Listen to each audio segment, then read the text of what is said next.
우리 살아가면서 누구나 다 고난과 아픔을 경험하게 됩니다. 우리에게 찾아오는 고난의 정도라는 게 참 다양해요. 우리가 아주 작은 고난까지 친다면 거의 매일 우리는 그런 어려움을 겪으면서 살아갑니다. 그러나 때로는 아주 크고 힘든 고난도 찾아오게 되죠. 우리가 병으로 친다면 이가 하나 썩어가지고 그 치료하는 가운데 며칠 동안 막 진통하고 힘들어하는 그런 병부터 시작해서 온 몸에 암이 퍼져가지고 진통제를 하루라도 투입하지 않으면 견딜 수 없는 그런 아주 극한 중병에 이르는 것처럼 우리 고난이라는 것이 참 다양합니다. 근데 어떤 고난은요, 이렇게 고난을 당할 때 우리가 이해가 돼요. 내가 부주의해서 자업자득이다. 또 내가 게으르고 또 내가 미련해서 이렇게 된 거다. 내가 너무 과욕을 하는 바람에 그만 이런 어려움이 온 거다. 또 이런 생각이 듭니다. 그래서 그렇게 원인이 분명히 이해가 되면은 그 고난이 쉽게 수긍이 돼요. 그런데 어떤 고난은 이해가 되지를 않습니다. 왜 나에게 그런 시련이 와야 하는가? 도대체 내가 무슨 죄를 그렇게 크게 져서 내가 이런 일을 당해야 되나? 왜 하필이면 그게 우리 가족인가? 왜 하필이면 그게 우리 자식인가? 이해가 안 된다 이거죠. 이해가 안 되는 고난의 한 가운데 서게 되면은 우리 사람들은 절규하면서 질문합니다. 왜? Why? 왜? 이런 질문을 합니다. 여러분 기억하시겠지만 지난 2004년 성탄절 즈음에서 동남아시아에 큰 쓰나미가 밀어닥쳐서 많은 사람들이 이제 죽었죠. 우리 한국 사람들 중에도 그때 휴가 가서 거기서 변을 당한 사람들이 있었습니다. 그런데 그 당시에 가장 많은 피해를 본 외국인들이 어떤 사람들이냐면 스칸디나 반도에 사는 사람들이었어요. 스웨덴 사람이 약 1,500명, 노르웨이 사람이 800명, 덴마크와 핀란드 사람이 500명이 이 쓰나미로 인해서 죽거나 실종을 당했습니다. 너무나 충격적인 일이죠. 우리가 아는 것처럼 북유럽의 이 열거한 스칸디나비아의 여러 나라 사람들은 정말 지구촌 곳곳에 재난이 나면은 제일 먼저 뛰어가서 어려운 사람들을 돕고 또 외국에 원조도 많이 하고 또 가난하고 어려운 나라가 있으면은 청년 때부터 가가지고 그들을 돕고 이렇게 하는 것이 훈련이 잘 돼 있는 그래서 항상 다른 나라를 생각할 줄 아는 그런 그야말로 구호 모범 국민이었는데 이제 그들이 희생자가 돼버린 거예요. 그래서 스웨덴 신문인 엑스프레센이라고 하는 곳에 이런 글이 실렸습니다. 스웨덴은 전 세계 곳곳에서 고통받는 사람들을 헌신적으로 도와왔다. 그런데 왜 우리들에게 이런 일이 일어났는가 하면서 하늘을 원망을 했습니다. 많은 사람들이 이 재난의 소식을 듣고 또 구조거 작업이 계속되는 과정 그리고 장례를 치르고 그 이후에도 끊임없이 왜라고 하는 질문을 외쳤습니다. 아마 지금 세월호에 300명이 넘는 사망 실종자의 가족들이 그것을 끊임없이 왜라는 질문을 하고 있을 겁니다. 도대체 왜 이런 일이 생겼습니까? 누가 좀 시원하게 대답해 주기를 원하면서 왜라고 질문할 거래요. 그들뿐만이 아니라 그들 곁에 서 있는 모든 국민들 속에 그와 같은 질문은 계속해서 일어날 겁니다. 쓰나미와 같은 그런 자연재해도 아니었잖아요. 인재다 보니까 슬픔과 아울러서 그야말로 분노와 비난과 원망의 소리들이 온 땅을 뒤덮고 있습니다. 온 신문 지면을 뒤덮고 있습니다. 물론 당연히 우리가 이제 이 일에 대해서 시시비비도 가려서 책임을 질 사람 책임을 지고 또 사과할 사람은 사과를 하고 또 바꿔줘야 할 제도나 시스템이 있다면 바꿔야 되겠죠. 그래서 다음에 다시는 또 이러한 희생자가 나지 않도록 그야말로 환골 탈퇴의 계기로 삼아야 되겠죠. 그러나 그것과는 별도로 여기 피해 당사자들은 여전히 씻을 수 없는 상처와 고난의 한가운데 남겨져 있습니다. 그들이 일상으로 돌아간다는 것은 굉장히 어려운 일일 거예요. 이 Y라고 하는 것에 대한 명쾌한 대답이 없는 고난일수록 자신의 일상의 삶 속으로 돌아간다는 것이 참 어렵습니다. 그러나 누구도 이 왜라고 하는 질문에 명쾌한 대답을 줄 수가 없습니다. 모든 인간의 생사화복을 주관하시는 하나님의 그 깊은 뜻을 우리가 어떻게 다 알겠어요? 우리는 종종 우리에게 자주 찾아오는 이 고난의 문제, 또 온 세상을 뒤덮고 있는 고난의 문제에 대한 답을 얻기 위해서 성경을 펼 때 주로 어떤 성경을 많이 보냐면 욥기를 많이 봅니다. 어떻게 보면 욥기는 고난을 테마로 해서 전개되고 있는 말씀이에요. 그래 그 욥기를 펴지만 우리가 42장, 욥기의 마지막 장인 42장을 다 읽고 덮으면서 우리가 내려야 할 결론은 뭐냐? 모른다. 욥의 친구들은 욥이 당한 이 엄청난 고난의 원인을 한마디로 말합니다. 욥, 네가 죄를 졌기 때문이다. 이것은 너의 죄에 대한 하나님의 징계다. 그러니까 회개하면은 이 고난은 곧 회복되고 없어질 것이다. 라고 보통 우리가 신앙을 가진 사람들이 말하는 원론적인 답도 틀렸다. 이렇게 욥기가 말합니다. 이것을 또 변호하면서 욥이 내뱉는 온갖 반대 논리도 틀렸다. 이렇게 말합니다. 그러면서 욥과 친구들이 막 논쟁을 하고 있는 가운데 침묵하시는 하나님이 38장, 뒤 거의 38장 끝에 가서 비로소 말씀을 하시는데 무엇을 말씀하시느냐? 38장 2절에 보니까 이렇게 말씀해요. 무지한 말로 생각을 어둡게 하는 자가 누구냐? 무지한 말로 알지 못하는 너희들이 오히려 이치와 생각을 어둡게 하고 있지 않느냐 하면서 하나님이 드디어 말문을 이제 여시는 겁니다. 그리고 하나님 막 여러 가지 말씀을 하시는데 그 말씀을 다 듣고 난 다음에 마지막 욥의 대답이 여러분 어떤 건지 아세요? 욥기 42장 제일 마지막 장 3절에 보니까 이렇게 욥이 말합니다. 무지한 말로 이치를 가리는 자가 누구니까? 나는 깨닫지 못한 일을 말하였고 스스로 알 수 없고 헤아리기 어려운 일을 말하였나이다. 자기가 지금까지 막 얘기한 그것이 굉장한 지식이죠. 사실 여기 욥이나 또는 세 친구 모두가 보통 사람들이 아닙니다. 굉장한 지식을 가지고 있을 뿐만 아니라 생각도 깊고 신앙도 깊고 아주 경건한 사람들이에요. 나름대로 자기가 신앙생활을 하면서 하나님에 대해서 경험하고 하나님의 뜻을 체험한 그런 것을 바탕으로 해서 자기의 이야기를 하는데 그것이 뭐냐? 알지 못하는 것을 가지고 떠들었다 이거죠.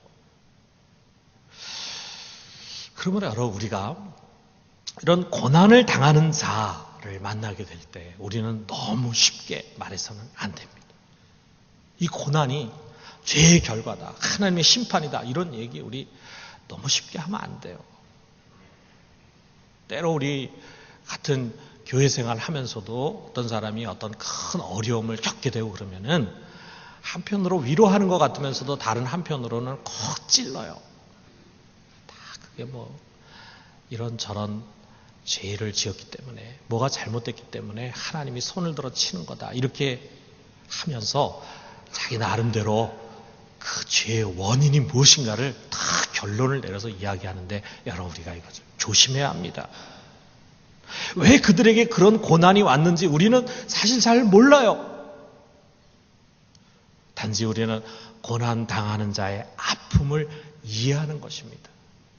그리고 우리가 할 수 있는 역할이 무엇인지를 생각해 보는 것입니다. 이것이 올바른 신앙을 갖고 있고 정말 그리스도의 사랑을 담은 자의 바른 태도입니다.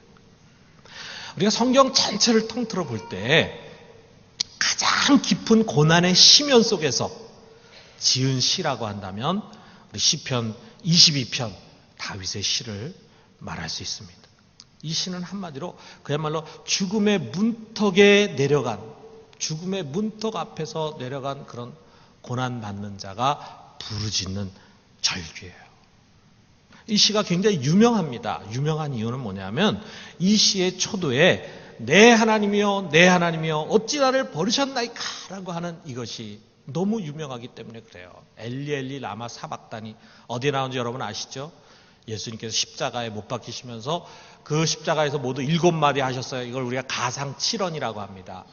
그 중에 가장 유명한 말씀이 바로 이거예요. 엘리 엘리 라마 사박다니 나의 하나님 나의 하나님 어째 나를 버리셨나이까. 그걸 예수님이 말씀하셨다 이거예요.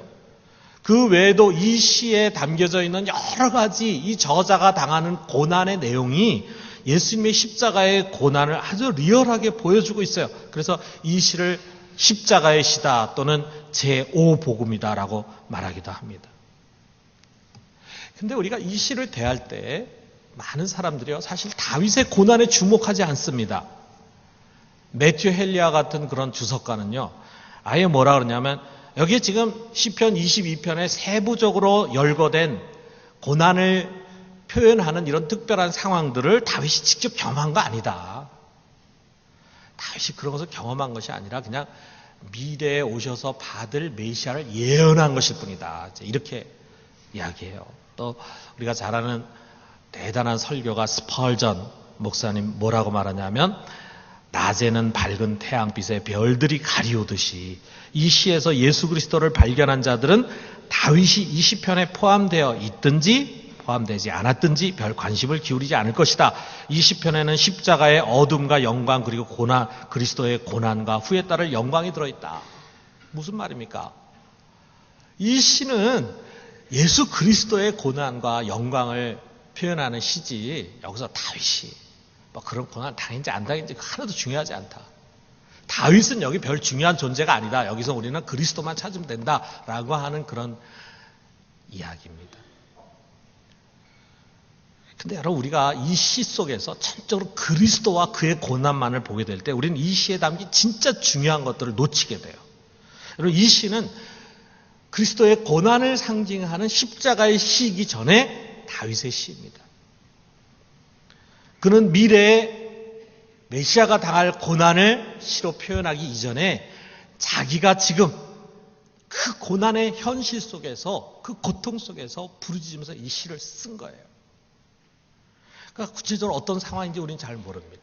성경의 사무엘 상하를 보면은 다윗의 스토리가 많이 나와 있죠. 그 중에 어떤 것인지 우리가 잘 알 수 없어요. 그러나 우리가 분명한 것은 그가 인생에서 가장 끔찍한 그런 시련의 시간을 보내고 있을 때 쓴 것이다. 이렇게 우리가 생각할 수 있어요. 그 고난의 정도를 먼저 12절에서 18절을 보면 가늠할 수 있습니다. 그가 지금 어떤 상황이냐? 그는 지금 적들에게 포위가 돼 있어요. 그 적들을 표현하는 말들이 여기 보니까 거대한 황소떼들, 바산의 힘센 소, 부르짖는 사자, 개들, 악한 무리, 우리가 봐서 상상만 해도 참 두렵고 아주 무서운 존재임을 알 수 있습니다. 이들이 이 다윗 한 사람을 포위하고 그를 둘러싸가지고 그를 공격해. 아무도 다윗의 편이 돼주는 사람이 없이 다윗은 혼자 그들과 대적해 싸우려고 하다 보니까 결국 어떻게 됩니까? 그들이 칼로 막 수족을 찔러댑니다. 그래서 그의 뼈가 다 드러날 만큼 부상을 입었어요. 이렇게 비참하게 내던져진 상황 속에서 누군가 옆에 찾아와가지고 그의 난 상처를 치유해주면서 위로해주고 힘들었지? 난 네 편이야. 이렇게 얘기해주는 사람이 있으면은 아무리 그가 힘들다 할지라도 그 어려움과 시련을 조금은 이겨낼 수 있을 텐데 그 주위에 둘러선 사람들은 모두가 다 그를 비웃고 조롱을 합니다. 6절에서 8절에 보니까 나는 벌레요 사람이 아니라 사람의 비방거리요 백성의 조롱거리니이다. 나를 보는 자는 다 나를 비웃으며 입술을 삐죽거리고 머리를 흔들며 말하되 그가 여호와께 의탁하니 구원하실걸 그를 기뻐하시니 건지실걸 하나이다. 참 이들의 매정한 돌팔매질이 말이에요. 육신의 고난 그 자체보다 더 견디기 어려워. 우리가 지금 내가 어려움과 시련을 당하는 것도 힘든데 마치 이것이 하나님으로부터 오는 징계인 것처럼 나의 죄에 대한 대가인 것처럼 누군가가 만약 표현한다고 할 때 그것으로 인해서 받는 상처가 얼마나 크겠어요. 그런 말을 한두 사람이 하는 것이 아니라 여러 사람이 하다 보면은 이제는 스스로 자기가 그것을 믿게 됩니다. 그러면서 깊은 자기 비하에 빠지는 거죠. 다 같은 게 그렇지. 내가 무슨 사람 주제나 되나? 나는 벌레야 벌레. 자기가 아무것도 아닌 존재처럼 여겨집니다. 이런 계속되는 절망의 상황에서 마침내 그의 내면이 무너져 버리는 거예요. 여기 14절에 보니까 여기에 있는 말씀을 우리가 좀 쉬운 성경으로 이렇게 바꿔서 보니까 이렇게 되어 있습니다. 나는 쏟아진 물처럼 퍼져버렸고 뼈마디가 모두 어그러졌습니다. 나의 마음이 촛물처럼 창자 속에서 녹아내렸습니다. 다윗이 대단한 시인이잖아요. 그의 시적인 묘사가 탁월하다 보니까 그의 내면에서 일어난 일을 이렇게 표현을 했어요. 그런데 어떤 학자들은 그럽니다. 이 표현을 아주 심각한 우울증 증세라고 이렇게 진단을 합니다. 지금 그런 아주 깊은 침체와 깊은 우울증 증세에 빠진 그런 사람이 되고 말았다 이거예요. 그런데 다윗에게 있어 진짜 고통은 따로 있습니다. 그의 가장 큰 고통은 육신이 겪는 고통이 아니에요. 사람들의 비방이 아닙니다. 그게 뭔가 여기에 1절과 2절이 바로 그걸 말해주고 있어요. 내 하나님이여, 내 하나님이여, 어찌 나를 버리셨나이까? 어찌 나를 멀리하여 돕지 아니하시오며 내 신음소리를 듣지 아니하시나이까? 내 하나님이여, 내가 낮에도 부르짖고 밤에도 잠잠하지 아니하오나 응답하지 아니하시나이다. 그의 신앙이 무너지고 있어요. 그의 신앙이. 지금까지 그가 배우고 믿은 그 하나님은 어떤 하나님이냐? 자기를 의뢰하는 자를 반드시 구원하는 분이셨습니다. 여기 4절에서 5절에 보니까 우리 조상들이 주께 의뢰하고 의뢰하였으므로 그들을 건지셨나이다. 그들이 주께 부르짖어 구원을 얻고 주께 의뢰하여 수치를 당하지 아니하였나이다. 그의 조상 때부터 그에게 가르쳐진 하나님은 어떤 하나님이냐? 그의 조상들이 어려움을 만났을 때 하나님께 부르짖었더니 하나님이 놀라운 기적을 통해서 그들을 구원해 주셨다. 그들뿐만이 아니라 다윗도 지금까지 살아오면서 그런 하나님의 구원을 체험했어요. 그래서 그 속에 아주 확고한 신학으로 자리가 잡혔습니다. 하나님은 그를 찾고 의뢰하고 부르짖는 자를 반드시 구원해 주신다. 그런데 지금 자신에게 주어진 현실의 삶은 무엇입니까? 구원이 나타나지 않아요. 그가 믿어왔던 것과는 다른 것입니다. 그래서 피터 그레이라고 하는 사람이 여기서 이 시편 20편에서 다윗이 겪는 고통의 본질이 뭐냐? 그거는 자신이 확고하게 믿어온 바와 지금 경험하고 있는 현실 사이의 모순적인 괴리.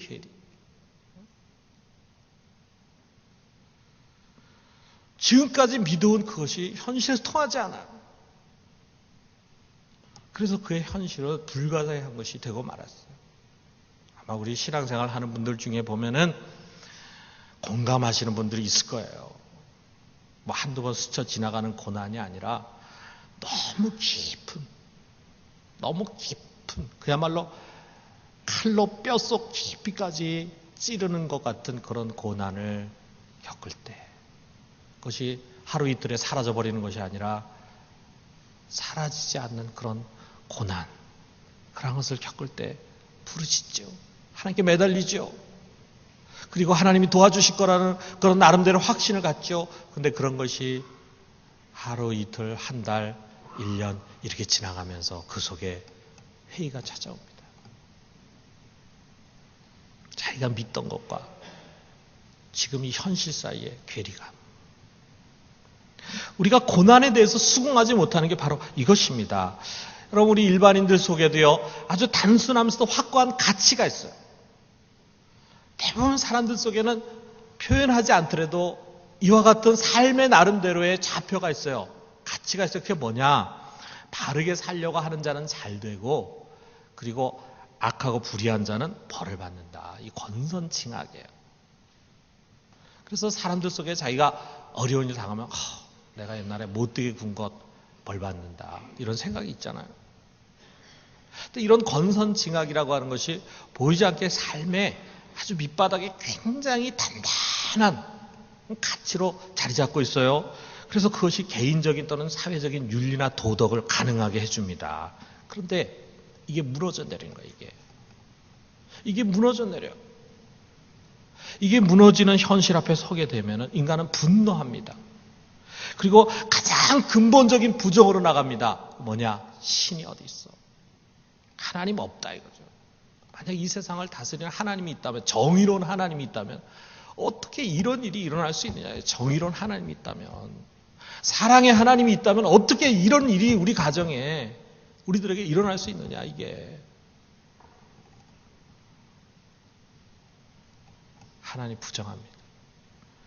우리 신앙인들은 하나님을 부인하지 않다 할지라도 다윗처럼 하나님 날 버리셨다, 하나님 날 멀리하셨다, 이게 하나님으로부터 버림받은 고통스러운 감정을 느끼는 거예요. 여러분, 하나님이 과연 그러셨습니까? 하나님 과연 다윗을 버리셨습니까? 우리에게 오는 고난이라고 하는 것이 하나님의 징계와 버림의 표지입니까?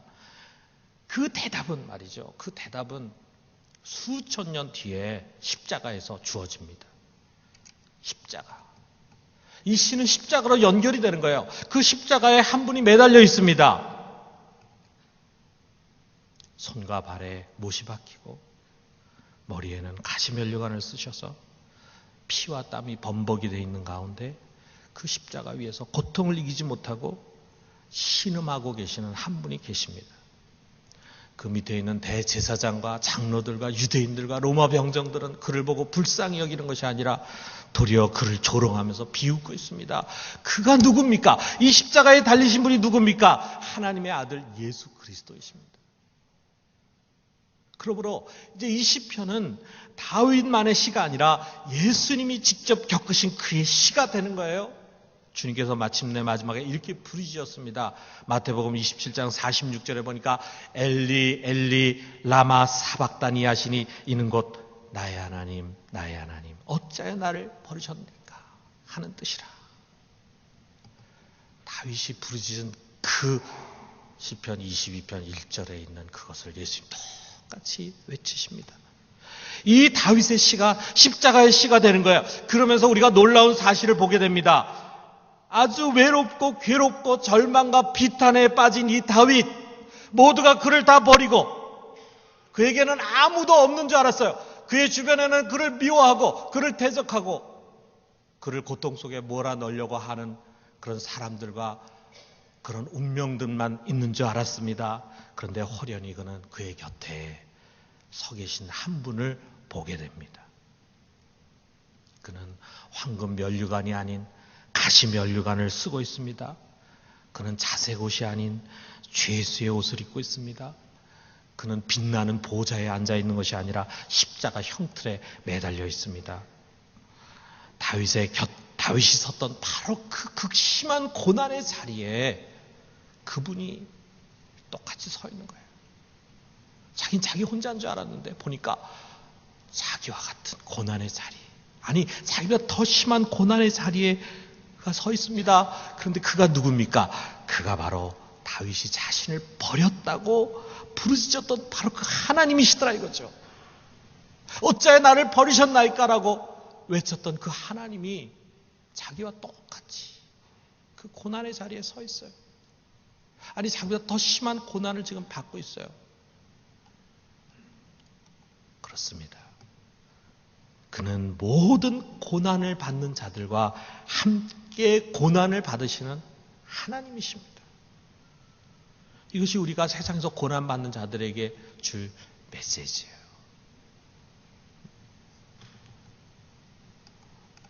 이분을 우리는 우리와 함께 하시는 하나님, 우리와 연대하시는 주님, Christ of Solidarity 이렇게 부릅니다. 우리와 함께 하시는 주님, 우리와 연대하시는 주님, 우리의 모든 고난과 우리의 모든 시험 가운데 함께 하시는 주님, 우리와 같이 시험 받으시고 우리와 같이 고난 받으시고, 아니 우리보다도 더 깊은 고난의 자리에 서셨던 주님, 그래서 우리의 고난과 아픔을 이해하시고 긍휼히 여기시는 주님, 연대하시는 주님이라 이거죠.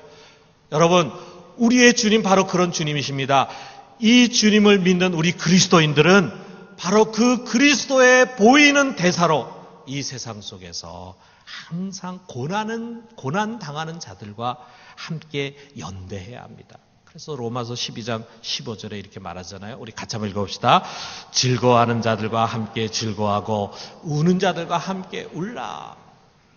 우는 자들과 함께 울라. 나는 울 일이 없어요. 나는 모든 것이 다 문제가 없어요. 근데 내 옆에 있는 사람이 웁니다. 울 일이 많습니다. 울 수밖에 없는 상황입니다. 그럴 때는 같이 울어라. 같이. 그게 그리스도인이다. 같이 울어라. 우리 그리스도인들은 가진 자보다는 가지지 못한 자, 지배하는 힘이 있는 자보다는 눌림을 당하는 힘이 없는 자, 건강한 자보다는 병든 자, 그 곁이 우리 그리스도인들이 서야 할 자리입니다. 이것이 세리와 죄인과 병자들의 친구로 오신 예수님의 모습이고, 그리고 초대교회 성도들이 실천했던 그런 신앙의 올바른 모습입니다. 히브리서 13장 3절에 보니까 이것도 우리 같이 한번 읽읍시다. 너희도 함께 갇힌 자같이 갇힌 자를 생각하고 너희도 몸을 가졌은즉 학대받는 자를 생각하라. 이 사람이 예수를 믿는 사람이든지 안 믿는 사람이든지 우리 사회 속에 우리 주위에 아니 세상 속에서 이 세계 속에서 갇힌 자가 있다면 감옥에서 얼마나 힘들까. 그 갇힌 자를 생각하고, 그리고 너희도 몸을 가졌은즉 학대받는 자를 생각하라. 학대받는 자를 생각하라. 얻어맞고 채찍질 당하고 하는 자 얼마나 힘들까. 우리 주위에 보면 가정에서도 남편의 폭력에 고통받는 사람들이 많이 있습니다. 그렇다고 해서 그 가정을 깨트릴 수도 없잖아요. 그 폭력을 계속 당해야 돼. 얼마나 답답합니까? 우리가 만약 그렇게 얻어맞는다면 얼마나 괴롭겠어요? 얼마나 힘들겠어요? 우리가 그런 사람, 그 학대받는 자를 생각해. 생각한다는 것은 마음에 담는다는 얘기 아닙니까? 우리 그리스도인들은 언제나 고난당하는 자들을 주목하고 그리고 그들과 함께 해야 합니다. 우리 고난당하는 자들의 곁에 늘 설 수 있기를 주님의 이름으로 축원합니다. 그런데 우리가 여기서 한 가지 놓쳐서는 안 되는 것이 있습니다. 주님은 다윗과 함께 고난을 당하셨을 뿐만 아니라 다윗을 위해서 고난을 당하셨어요. 주님은 우리와 함께 고난당하는 우리와 함께 세상 속에서 고난을 받으실 뿐만 아니라 우리가 종말에 당할 더 큰 고난을 위해서 대신 십자가에 못 박히셨습니다. 여러분, 주님께서 엘리 라마 사막다니 나의 하나님 나의 하나님 어째 나를 버리셨나이까 말씀하시죠. 그 절규 속에 담긴 의미는 이거예요. 나의 하나님 나의 하나님, 자기 스스로 죄를 지어서 마땅히 여기 십자가에서 죄값을 치러야 할 인간들 대신에 왜 저를 버리셨나이까? 왜 저를 버리셨나이까? 그렇습니다. 그는 세상 죄를 지고 가는 하나님의 어린 양이셨어요. 우리가 우리의 죄로 마땅히 받아야 할 그 형벌과 저주, 마지막 종말에 우리가 반드시 받게 될 그 형벌과 저주를 그가 대신 짊어지고 하나님께 버림받아서 우리를 대속해 주신 것입니다. 그렇기 때문에 우리는 그를 대속의 주라고 부릅니다. Christ of Redemption. 대속하시는 주님. 우리와 함께 연대하시는 주님일 뿐만 아니라 우리를 위해서 대속하시는 주님이십니다. 그렇기 때문에 그리스도인들은 그 그리스도의 보이는 대사로 이 세상 속에 살면서 항상 아직 주 밖에 있는 자들을 위해서 살아야 합니다. 주 안에 들어와 있는 자들은 이미 구원받았어요. 심판받지 않아요. 형벌받지 않아요. 그러나 아직 주 밖에 있는 자들은 그들 앞에 이 무서운 두려운 고난이 기다리고 있습니다. 그렇기 때문에 그들이 그 고난을 당하지 않도록 대속의 은혜로 인도할 책임 있는 자들이 바로 우리들입니다. 여러분, 이건 쉬운 일이 아니죠. 거기에는 수고와 헌신이 필요하죠. 언제나 고난이 따르죠. 그렇기 때문에 어떤 사람들은 이것을 위해서 자기 젊음을 드리고 시간을 바칩니다. 어떤 사람은 자기의 재물을 바칩니다. 어떤 사람들은 박해받는 지역에 갑니다. 그래서 그곳에서 때로 박해를 받기도 합니다. 2000년의 기독교 역사에 얼마나 많은 순교의 피가 흘렀습니까? 그 순교를 왜 했습니까? 저들이 지옥의 멸망 가운데 가지 않고 그 고통 가운데 가지 않도록 하기 위해서 자신이 대신 자기의 생명을 희생한 것입니다. 이것은 그리스도가 그의 복음을 위해서 우리들에게 남겨두신 고난입니다. 우리는 복음의 증인으로서 이 고난을 짊어지고 나아가야 합니다. 말씀 뵙겠어요? 우리와 함께 고난을 당하신 그리스도의 본을 따라서 여러분, 지금 우리의 고난 당하는 이웃, 그들과 함께 합시다. 또 우리를 위해서 고난 당하신 그리스도의 본을 따라서 우리도 미래 큰 고난을 당한 자들을 구원하기 위해서 기꺼이 수고하며 헌신하는 복음의 증인들이 될 수 있기를 주님의 이름으로 축원합니다.